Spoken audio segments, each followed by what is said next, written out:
The bill is passed.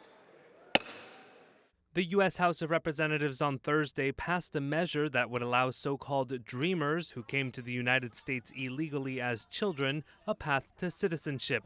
Many have spent most of their lives in the United States and have been educated in U.S. schools. The Dreamers bill would also help a separate group of immigrants who came from countries that were devastated by civil wars and natural disasters and had qualified for temporary protections in the United States. A second measure that passed would shield about 1 million immigrant farm workers from deportation, with the eventual goal of also granting them citizenship. House Speaker Nancy Pelosi.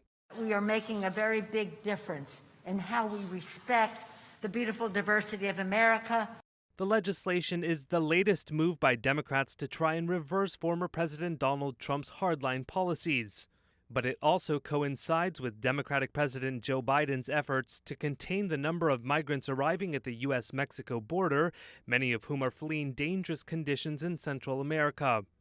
On the House floor Thursday, Minority Leader Kevin McCarthy, a Republican, tried to change the subject away from dreamers and to the surge of migrants at the border.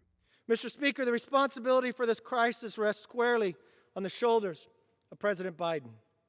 Democratic Congresswoman Veronica Escobar of Texas hit back, accusing McCarthy of using her district as a prop for political purposes when he visited a migrant facility earlier this week. We are here today, my colleagues, to talk about our dreamers, the precious resource that we have in our country. But of course, unfortunately, what we are hearing is as much fear-mongering as possible by our Republican colleagues about immigrants.